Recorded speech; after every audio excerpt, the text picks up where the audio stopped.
बताओ 15 दिन क्या ठाकुर जी बीमार हो जाते हैं? क्यों होते हैं बीमार?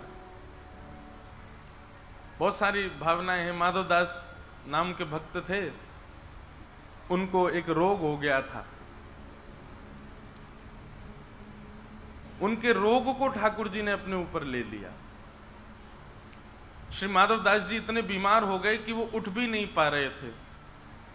तो श्री जगन्नाथ महाप्रभु उनके मल मूत्र से सने हुए वस्त्रों को धोने के लिए कोई सेवक तो था नहीं उनके पास। तो जगन्नाथ जी को इतनी दया आई कि जगन्नाथ जी स्वयं आ गए वहां पर और उनके कक्ष में आकर के उनके वस्त्रों को धोने लगे। उनके अंग पर जो मलमूत्र आदि लग गया था, क्योंकि उठ तो पा नहीं रहे थे, उसको जगन्नाथ जी अपने हाथों से साफ करने लगे।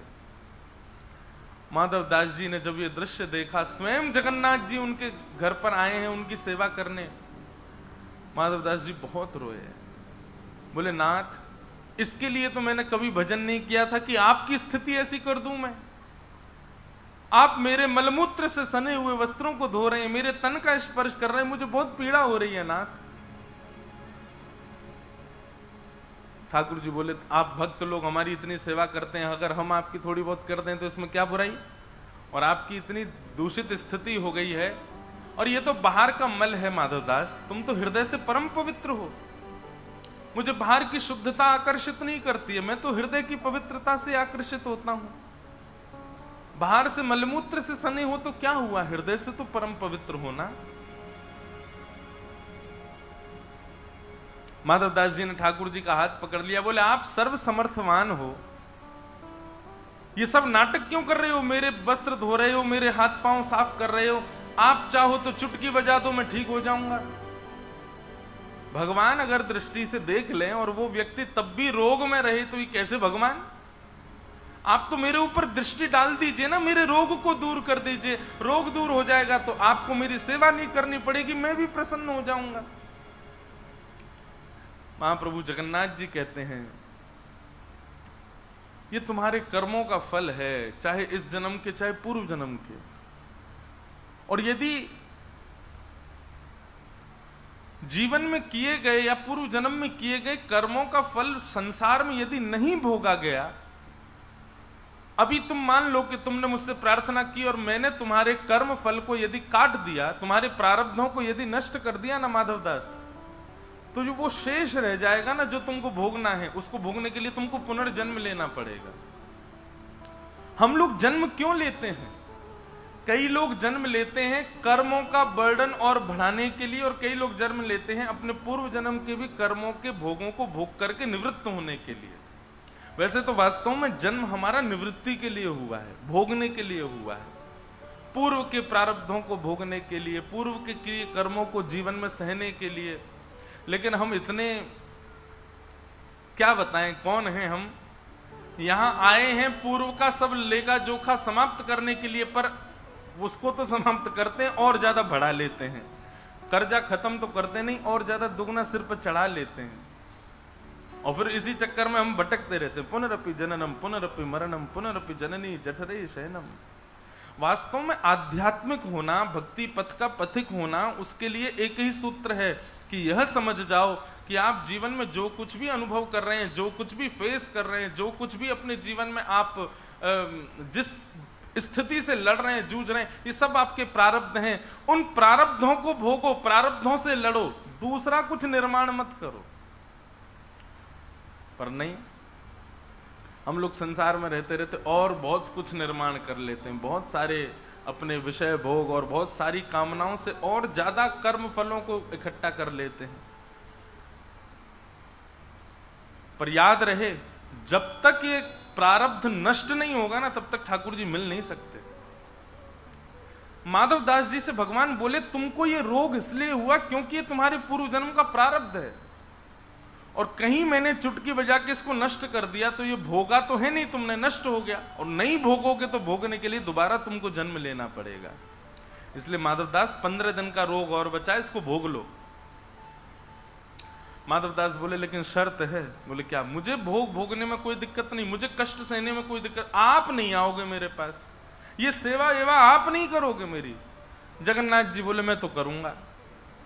अब जगन्नाथ जी में जिद लगी है मैं सेवा करूंगा, माधवदास कह रहे हैं कि मैं आपको करने नहीं दूंगा, 15 दिन का अभी प्रारब्ध बचा है। माधवदास जी बोले नहीं प्रभु, आपको मैं सेवा नहीं करने दूंगा। तो भगवान बोले ठीक है, हम पर एक उपाय और है, वो हम कर देते हैं। तो माधवदास जी बोले क्या उपाय है? बोले यहां नहीं, श्री मंदिर में जाके करेंगे, तुम ठीक भी हो जाओगे और हमको सेवा में भी नहीं आना पड़ेगा। माधवदास जी बोले ठीक है। अब माधवदास जी को पता नहीं था ये क्या करने वाले हैं।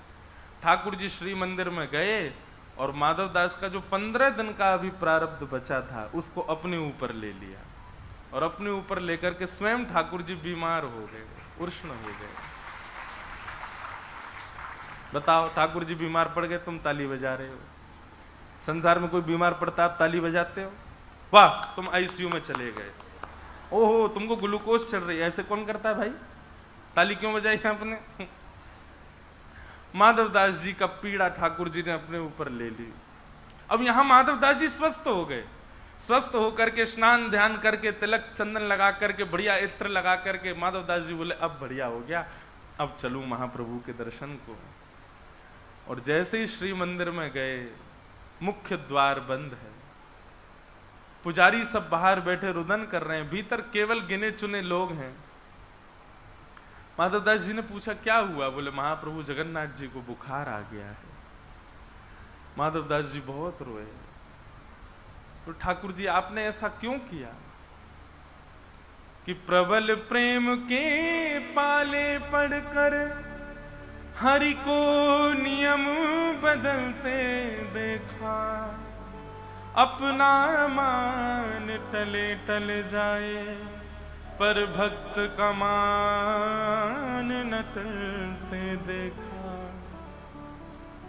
ठाकुर जी ने सृष्टि के सारे नियम बदल दिए। जिन भगवान को कोई रोग नहीं हो सकता, वो माधवदास का रोग स्वयं भोग रहे हैं। हमारे ब्रज के रसिक जन कहते हैं आज भी जगन्नाथ जी बीमार पड़ते हैं, निश्चित ही इतने लाखों करोड़ों लोग दर्शन करने जाते हैं, किसी ना किसी रोग, किसी ना किसी के रोग को आज भी महाप्रभु जी अपने ऊपर ले लेते हैं। आज भी 15 दिन के लिए ठाकुर जी बीमार पड़ते हैं। है ऐसा प्रेमी कोई?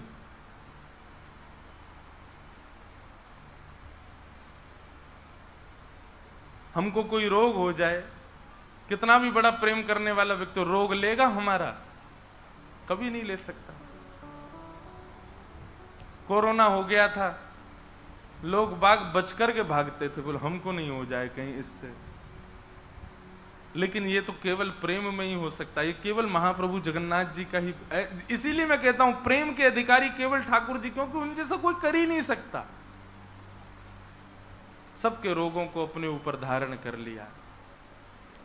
और 15 दिन में महाराज इतने व्याकुल तो दर्शनार्थी नहीं होते जगन्नाथ जी के लिए, जितने व्याकुल जगन्नाथ जी हो जाते हैं। दर्शनार्थी इतने व्याकुल नहीं होते, जगन्नाथ जी इतने ज्यादा व्याकुल हो जाते हैं कि मैंने इतने दिन हो गए, 15 दिन हो गए अपने वैष्णव देखे नहीं। बोले अब क्या करें? बोले रथ निकालो, रथ में बैठ के सब वैष्णवों से मिलने जाऊंगा, सबको देखने जाऊंगा, सबके आगे जाऊंगा। और महाराज उछलते उछलते आते हैं। अहे नील शैल प्रबल मतावरण, प्रबल मतावरण, मुआरत नलनी बनकु कर दलन। अहे नील शैला, हे नीलाचल पर्वत के मतवाले हाथी जगन्नाथ, मेरे हृदय के आर्त रूपी कमलों का दलन करने के लिए आप आ जाओ ना। महाप्रभु जी का उत्साह देखा करो। हम तो टीवी में मैंने आज तक कभी, मेरे जीवन का एक बहुत बड़ा दुर्भाग्य कि मैं आज तक ठाकुर जी की रथ यात्रा नहीं देख पाया।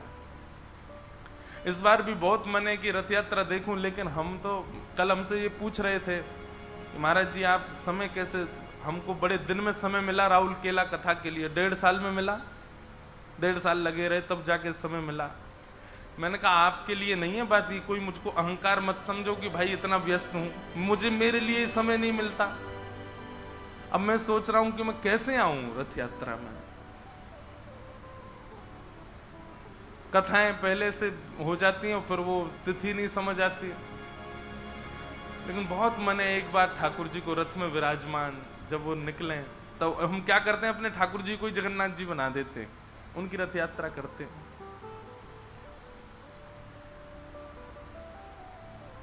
साल बेग के लिए ठाकुर जी ने अपना रथ रोक दिया।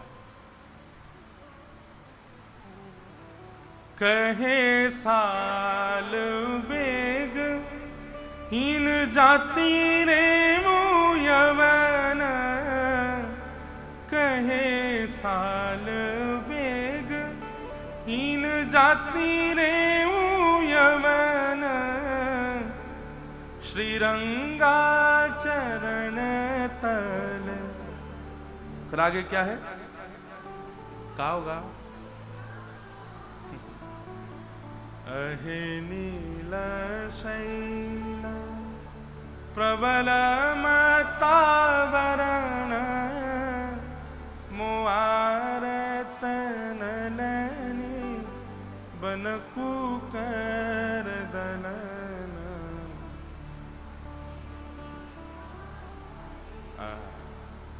हम लोग उन सीढ़ियों से उतर के जब आते हैं महाप्रभु जी के मंदिर से तो ऐसे ही आ जाते हैं आराम से, लेकिन जगन्नाथ जी कैसे आते, कूदते कूदते आते। कितने उछल के मारते, कितने उत्साह में भर गए ठाकुर जी कि अपने वैष्णवों से मिलने जाऊंगा। ओ परब्रह्म परमात्मा जो तीनों लोगों के, तीनों भुवन के स्वामी है, पूरा ब्रह्मांड जिनके अधीन रहता है, वो अपने सामान्य से भक्तों के भाव के लिए कितने उत्साहित हो जाते हैं। लेटते लेटते आते हैं, लुढ़कते लुढ़कते आते हैं ऊपर से, और इतने उत्साह में भर जाता। व्यक्ति जब बहुत उत्साह में भर जाता है ना तो स्वयं नहीं चलता, आसपास लोगों के कंधे पे हाथ धर लेता, बोले मुझे उठा के लेके चलो, मैं परम प्रसन्न हूं। ऐसे श्री जगन्नाथ जी स्वयं नहीं चल रहे हैं, पंडा पुजारियों के ऊपर चढ़ जाते, बोले अब लेके चलो मुझे। इतने भारी ठाकुर जी, खा खा करके दाल भात ऐसे हो गए, लेकिन इतने भाव से जाते हैं। और फिर रथ में बैठ करके सबको टुकुर टुकुर देखते हुए जाते हैं गुंडीचा। कितना सुख देते हैं।